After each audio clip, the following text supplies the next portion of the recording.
Horror is hard to get right. Beyond jump scares, very few games have truly been able to capture an atmosphere of subtleties and audiovisual sensations that build a sense of tension and unease essential to good horror. Amnesia: The Dark Descent, Silent Hill 2, Alien Isolation. Relative to the sheer number of horror games on the market, games like these that leave a lasting impression and a very specific feeling of discomfort are few and far between. So when in July 2021, EA announced that they were working on a remake of the 2008 sensation Dead Space, for a little while we had hope that games long since dead and buried might be coming back to life for the long haul. Unfortunately, while the Dead Space remake would for a brief moment provide some absolution for EA and their sins, there's no such thing as a second coming. I'm Toprak Tosun. I'm a professional user experience designer, and today on UX and Games, we'll be looking at what made Dead Space so compelling and how this once promising IP went terminal at EA's hands.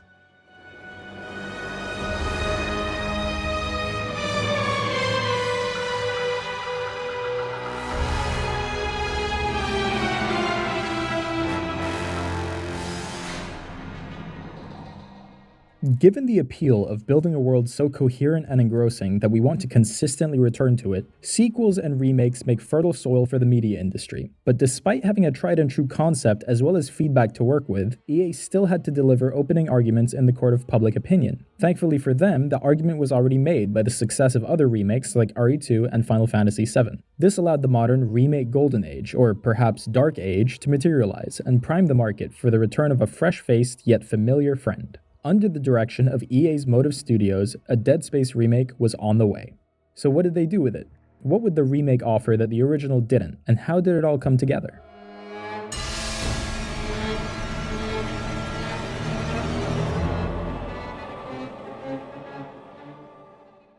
To answer this question, let's break down the core experience of the game. The original Dead Space was a truly one-of-a-kind offering because it did a handful of things in particular really well. Immersion, contrast, subtlety, and creating a sense of the unknown. To clarify, before I start breaking these things down, when I say subtlety in this context, I don't mean in its scope. The original Dead Space had a AAA budget, impressive set pieces, dramatic encounters, and enough gore to make a headsman recoil. I mean in its core horror elements like the audio landscape, visual cues, and a setting that leverages our preconceived notions, our mental models, as mentioned in the Pathogenesis video, to create a sense of unease, instead of telling us everything up front. We'll get to that later, just know I don't mean understatement in the game as a whole. So with that said, first let's look at immersion. How does Dead Space immerse the user in its world? The first immersive element of the game most anyone will notice is its use of diegesis. An impressively innovative solution at the time, the health bar and stasis meter are integrated directly into the player character's suit. There's also a live presentation of the text and video logs, map, and inventory via a holographic in-world interface. The placement of UI elements that align with the game's world and what you directly engage with as a user makes it easier for you to understand and learn how to interact with the game's mechanics. This reduces the cognitive load, allowing you to focus on gameplay rather than deciphering the UI. This also has the added benefit of minimizing distractions to keep you focused on the game environment and narrative. This was emblematic of the 2008 version and returns here in full force, allowing you as a user to drink in all of the atmosphere while reading every line that they offer to help expand the world. If I was a betting man, I'd put money down on one particular theory. The amount of time players choose to interact with text and the information retained would be orders of magnitude higher with diegetic text because Dead Space presents information in a way that remains contextually relevant to the active environment. This reflects a principle called context of use, where elements are designed to fit seamlessly in place. In addition to enhancing usability and accessibility, the continued passage of time facilitates continuous engagement, triggering a sort of flow state, the holy grail of video games. Diegetic methods also have the added benefit of giving the developers a significant amount of interactive downtime to lean on for when they want to trigger subtle horror cues during moments where a user might be in a reduced state of alertness. Additionally, your ability to aim is tied to a diegetic targeting laser, as opposed to a crosshair that's just permanently overlaid on the screen. This leverages emotional design to evoke fear or suspense, by creating a sort of opportunity cost between the user's desire to prioritize defending themselves from the immediate threat and their desire to obtain knowledge that might be essential later or ease the pressure of the unknown on their psyche. Limited resources in this context also play into the principle of perceived value, where scarcity increases the perceived value of items, causing decision-making to feel more meaningful. and heightening emotional investment in the game, which also emphasizes the principles of user control and decision-making, giving players agency in how they manage their inventory and strategize for encounters. In the end, having to keep your eyes on your character at all times and reconcile constant internal conflicts as you play through the game is what drives the core interactive experience here. However, it's only one piece of the immersion puzzle. The second immersive element is the atmosphere, but more specifically, the sound. In an interview with Ars Technica, the creator of Dead Space, Glenn Schofield, said this. Sound design in horror movies is one of my favorite aspects of making the game. I had such a good time working with Don Vecker, who is my longtime friend and collaborator, and we won a ton of awards on the sound design because the sound is so important in a video game to me. And in a lot of games, sound design was like sort of the thing that came in last, wasn't that important. Oh, we ran out of memory, we don't have a lot. But right from the start, said sound design and the music and the audio are key. The intentionality in approaching the auditory experience enabled the team to focus on creating a good horror atmosphere because it emphasized the critical difference between startling people with loud noises and instilling a deep and lasting sense of fear. The use of ambient noise like the scraping of steel on steel allows you as a user to truly place yourself within the dense, expansive body of the Ishimura. The auditory cues like the dislodging of a bolt in a distant hallway or the rhythmic hum and erratic arcing of a malfunctioning fluorescent light deliver the message that something isn't quite right, even if you don't see exactly what, because the tongue can paint what the eyes cannot see, or in this case, the soundscape.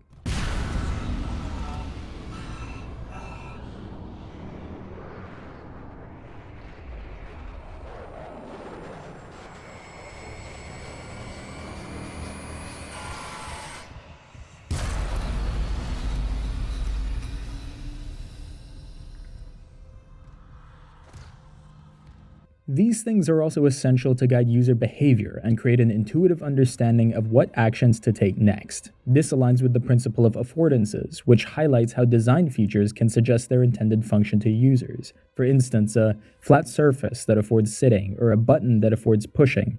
In terms of sound, this would be how arcing electricity indicates an impassable location or a hazard.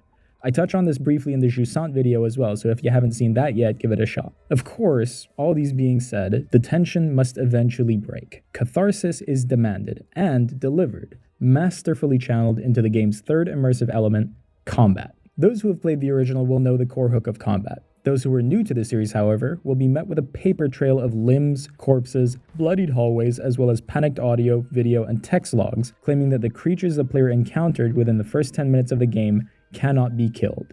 It died. We shot that fucker right between the eyes and it didn't die. Smith had to shoot its fucking arms and legs off. For God's sake, send help!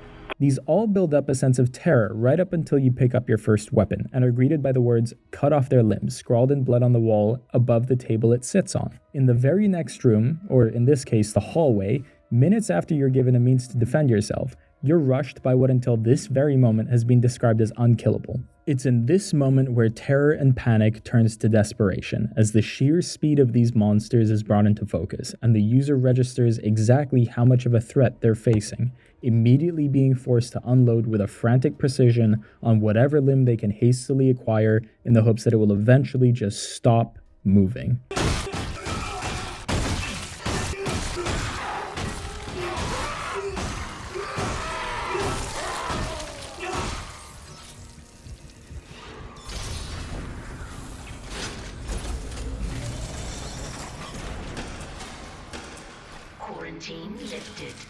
The energy, the feelings that the core loop invokes through its immersive elements creates a contrast between two equally dense atmospheres of calm and storm that no developer at the time had really created before. The rhythm between high-intensity and low-intensity moments is a great example of the pacing, balancing excitement with periods of calm to maintain interest and reduce mental fatigue. By varying enemy encounters and game events, the developers also make use of principles of anticipation and surprise to keep you engaged, maintaining a sense of unpredictability. More impressively, however, they built up these two contrasting atmospheres with such a subtlety that you barely notice the game has you wrapped around its finger until it's over, only to realize you need to do this again and again for the rest of the game. Thus, the final key element of immersion in Dead Space reveals itself: the unknown.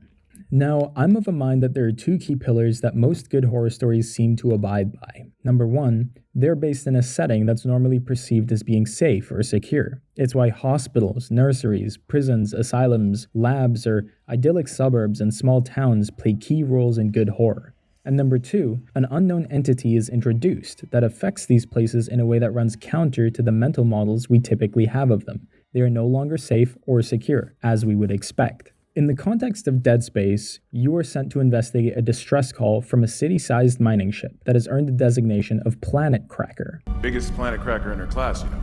This in itself presents a dilemma. The Ishimura, as far as we know, is generational leaps forward in terms of technology, the peak of human engineering in this world. A ship capable of traversing the vastness of space and providing a safe and secure environment for the 1,000 people within, all the while reducing planets to a husk of their former resource-rich glory. And yet, this unstoppable force seems to have met an immovable object.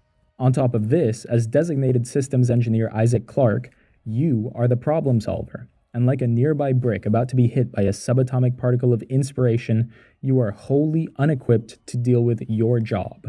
Regardless, it's what you're here for, so off you go, into the unknown to lift the planet killer off its knees onto its feet. That's Dead Space. That's the unique, larger-than-life story of a simple engineer with a bucket on his head, which EA Motive would try to recreate in 2023.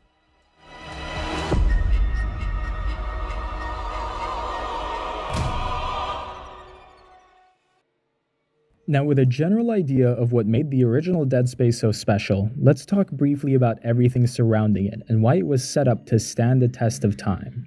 Anyone who played games during 2007 and 2008 might remember the release of a handful of games that essentially created the foundation for the current gaming industry as we know it. In 2007, we saw Halo 3, the original Modern Warfare, BioShock, Assassin's Creed, and Half-Life 2. In 2008, we saw GTA 4, Fallout 3, Metal Gear Solid 4, and Gears of War 2. It was then when Glenn Schofield, driven by a love of horror movies, games, and TV, went to the executives of EA and pitched them a concept: Resident Evil 4 in space, coupled with Alien and Event Horizon. That pitch earned him a skeleton crew of 18 people and 6 months to develop a workable demo under the project title Rancid Moon, which eventually turned into Dead Space and launched to quiet but near universal acclaim. As a new IP, it debuted to slow sales, but eventually sold over 1 million copies, an eighth of GTA 4 or Modern Warfare sales at the time, which by current standards would be an incredible achievement.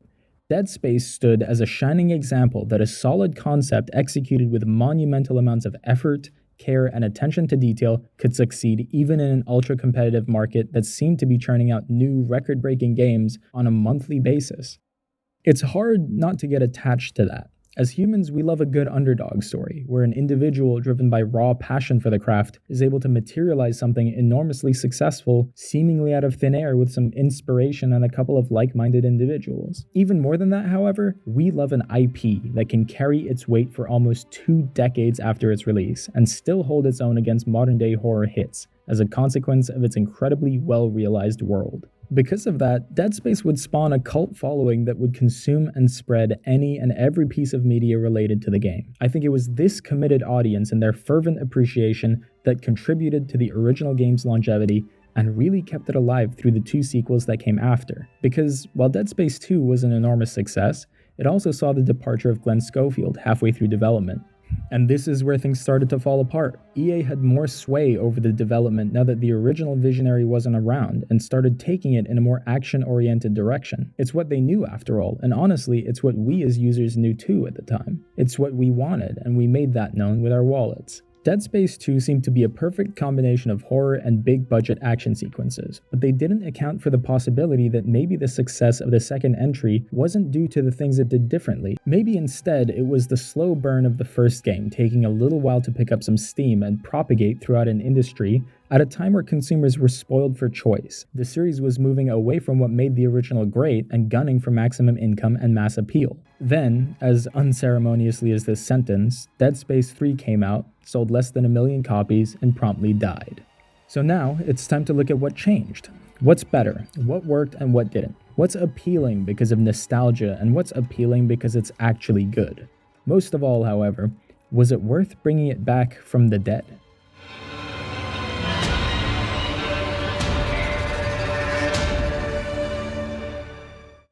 first, we need to look at the rig.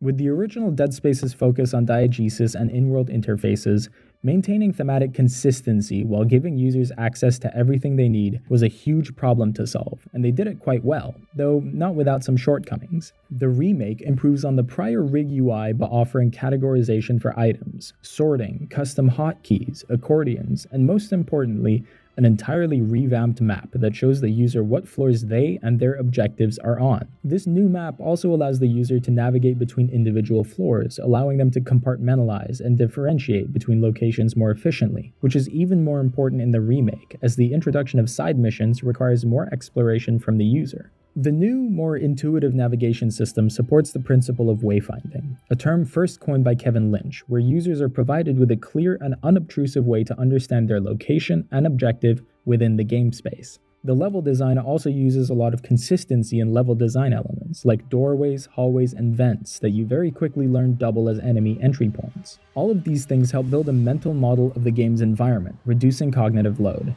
If you're able to create a mental model that helps users make decisions reflexively, then you can also create room to apply pressure without having the user respond in a negative way. This works because of Hicks' law, which states that the time it takes to make a decision increases with the number and complexity of choices. This is important because time is at a premium in Dead Space, where you can be overwhelmed by enemies very quickly, and if you're already under a lot of cognitive load, it's just not fun. They've also taken a few strong steps towards accessibility. Relatively recent legislation encourages and, in some cases, mandates software developers to integrate features that enable users with disabilities to be able to experience media as it was intended to be experienced. More recently, games like The Last of Us Part 2, Celeste, and Spider-Man 2 have been able to show how important accessibility has become for a good user experience in games, an inherently interactive medium. We've even had the pleasure of seeing entirely new controller designs from Sony and Microsoft to improve accessibility to enable this audience. In that vein, Motive have integrated new options like colorblind settings, customizable subtitles, and increased contrast for readability. They've also integrated settings like fully remappable controls, single-press QuickTime events, and aim toggling for more mechanically impaired individuals.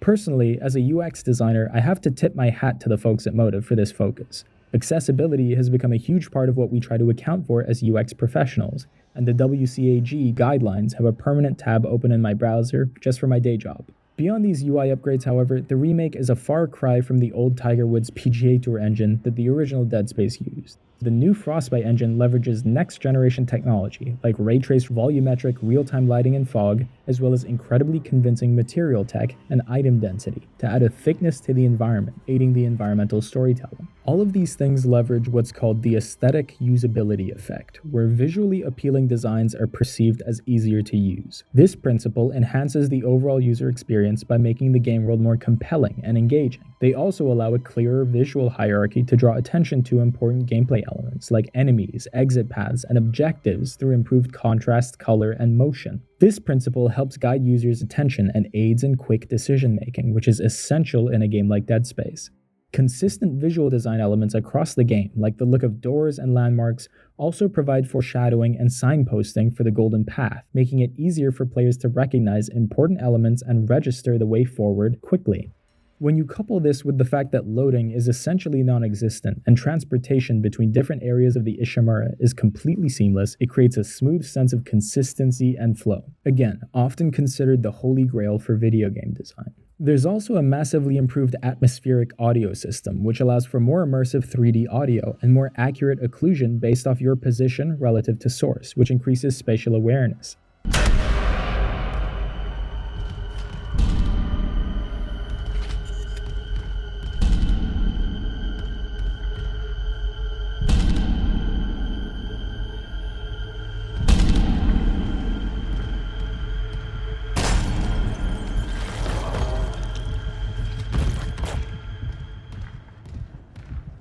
This is backed up by a deeply layered sound effects system which allows weaponry to sound more punchy and true to life. Well, as far as science fiction goes.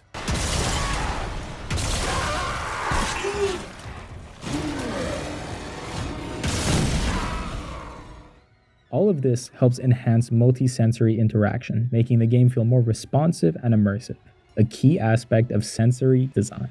On the topic of audio, Isaac himself has also gone through a bit of a transformation.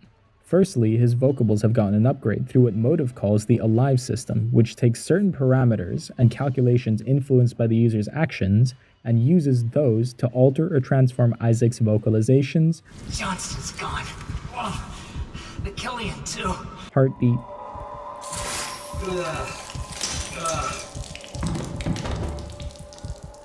respiratory rate,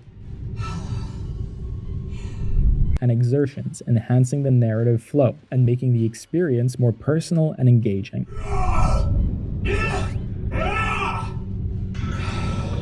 It also means the actions of the character are in sync with the player's perspective, ensuring that the narrative unfolds in a way that feels organic and connected to your actions and decisions, serving as an example of user-centered storytelling. Another bigger change, and a welcome one at that honestly, is Isaac is completely redesigned here as a more relatable character.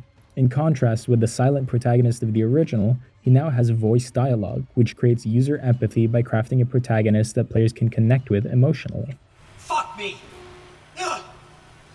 This was probably expected by most, as he did have a voice in Dead Space 2 and 3, but now we get to experience his thoughts, feelings, and opinions on the things that occurred during his first encounter with this new species, allowing the developers to give him a real personality and highlight his underlying motivations to continue through this unknown environment and danger. So it is the same.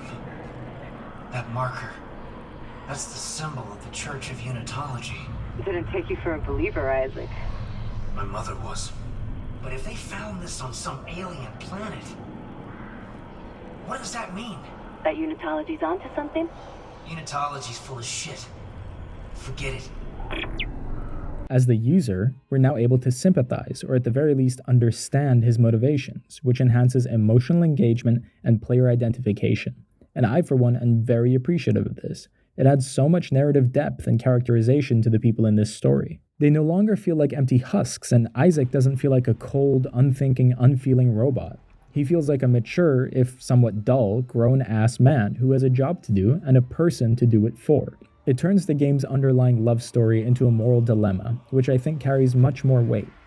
More than anything, however, we have to address the dismemberment system in terms of the core experience. Here, it's gotten a huge upgrade, and for the user, this goes incredibly far because of the nature of the enemies in the game. Beyond just visuals, the dismemberment system is a core mechanic that is used to deliver information that the user requires in order to form a concrete idea of how effective they are in any given combat encounter. Precision and a certain methodical, well-calculated approach is required to succeed, especially at higher difficulties. The dismemberment system existed in the original, but was quite temperamental. If the user didn't target the limb correctly, the projectile often wouldn't register as a hit, which was quite frustrating. Thanks to this new technology, however, not only is the dismemberment more responsive and visually satisfying, it also allows for multiple layers of strategy, truly making the user feel like they're an intelligent, capable person, and not like the typical absent-minded horror movie character. Immediate visual and auditory feedback reinforces the correct strategy, ensuring you understand and learn the mechanic quickly. Because of how the clothing, armor, and skin of the enemies realistically reacts with your projectiles, a game of chess now takes place, composed of the following. The opening, where you first need to choose unarmored or thinly armored locations on their body to peel back in order to expose weak points in bone. The mid-game, where you prioritize your targets based on threat and weaken them further in the chosen locations, slowing them down and leaving them open to some real damage. And finally, the endgame, when the strategy you've chosen either works out and you take your enemies apart with a surgical precision, or it doesn't and you lose your king. It provides a challenging yet rewarding gameplay loop. The requirement for precision and strategy enhances the sense of competence and mastery, which is crucial for a positive user experience. This affectionately dubbed peeling system also evolves over time with enemy types introduced later in the game, along with their new appendages, sinewy connections, and new skills you pick up throughout, which ensures that it never gets boring for the duration. In the end, by requiring thoughtful decision-making and skill, the game adheres to the principle of progressive difficulty and ensures you remain engaged while developing your skills. This mechanic was nothing short of uniquely innovative back in the day, and here, once again in all its gory glory, it's compelling enough to drive you as a user all the way through the game entirely on its own merits. It's viscerally satisfying and mentally rewarding to outthink and outperform this otherworldly threat. However, even though the Dead Space remake has few to no flaws at all and was universally heralded by fans of the series as a triumph, the greed of AAA developers knows no bounds, and this game in particular is controlled by the greediest of them all.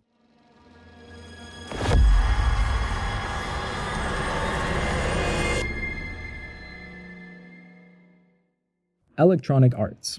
Now, forgive me if I go on a bit of a tangent here, but it's important. EA's behavior and reputation as a company directly and profoundly affects users' perception of their products.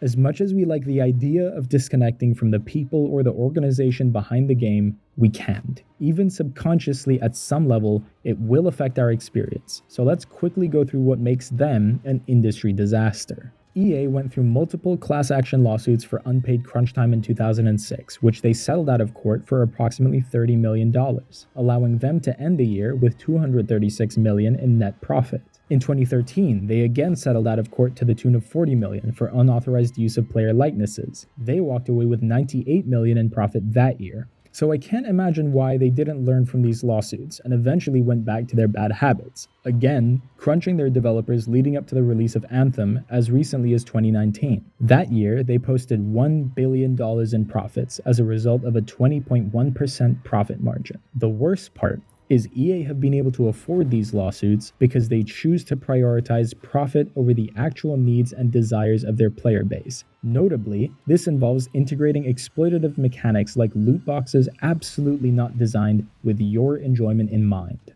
Using dark design patterns, they've been able to take advantage of the younger demographic that account for 34% of their player base in an effort to get them to spend money on gambling mechanics. That is heinous behavior, which several countries have already outlawed, and EA should be ashamed of themselves if they have any semblance of self-worth. See, your reputation sets expectations for the value of your product. It also builds or demolishes trust in the product and your ability to handle issues that occur with it. It helps you build loyalty and emotional connection, which leads to advocacy and accurate feedback, which is essential to creating a product your users want. It gives you credibility.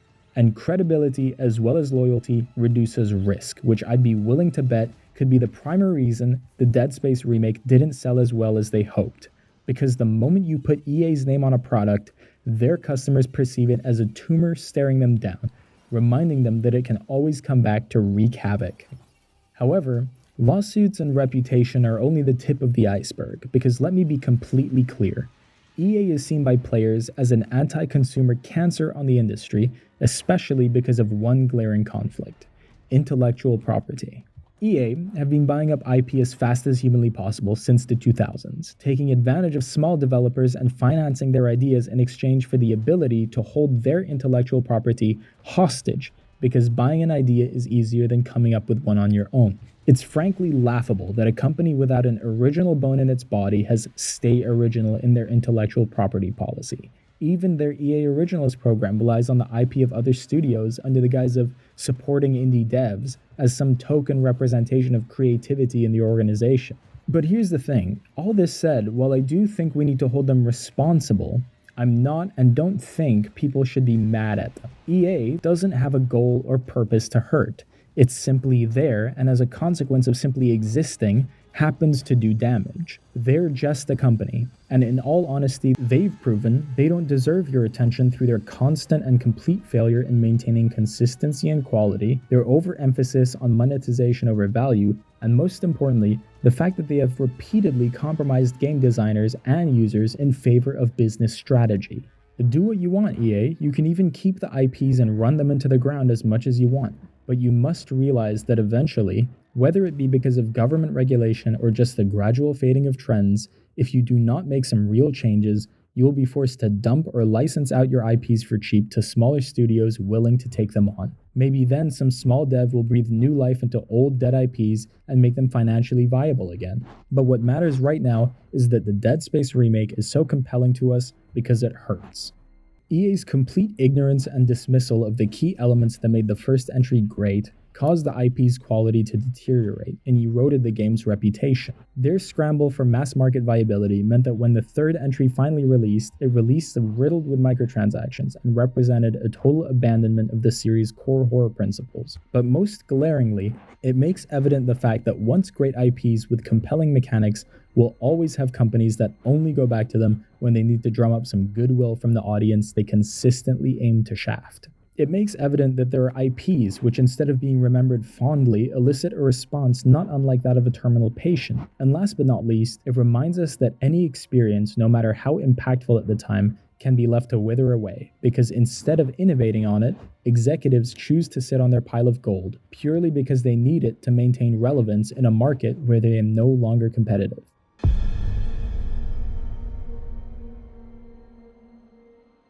So that's the Dead Space experience, and I do think if you haven't had a chance to play the original, the remake is worth giving a shot. And hell, even if you have, I think it offers enough new hooks and experiential changes that it still feels fresh. However, I implore you, if you do choose to play it, keep who made it in the back of your mind, and who you support by buying and playing this game. Not out of guilt, but as a reminder that EA are not doing this out of love for the craft. They're remaking Dead Space to manipulate you into thinking, hey, maybe they're not so bad. Don't be fooled. They are. As a side note, I know Glenn Schofield went on to make the Callisto Protocol, which wasn't exactly a critical darling, but it does have some things going for it. At the very least, that IP might have a future if Krafton, as a young company, decides to straighten themselves out following all the layoffs, crunch, and COVID issues they were dealing with. Actually, on that note, it was recently announced that Krafton was the publisher that bought the rights to Hi-Fi Rush, which up until that point was completely and totally dead in the water following Bethesda's shutdown of Tango Gameworks. So that's a very encouraging indicator of where their values lie, and I'm very excited to see what they come up with for the sequel. However, my point stands. If you're looking for something like Dead Space, it might be worth giving Callisto Protocol a shot. It's not even close to perfect or the quality of the original Dead Space by any means, but Schofield's fingerprints are all over it, and that's valuable enough, I think, to give it a chance. Maybe it'll help in crafting a better sequel. But yeah, if this video taught you a little more about what makes your favorite game so compelling, drop a like. And if it didn't, let me know what you'd like to see done differently. And of course, leave your thoughts in the comments below so we can have a chat. The next one I plan to make is on Hunt Showdown 1896, so you have that to look forward to. And with that said, I will see you guys again very soon. And until next time, take care.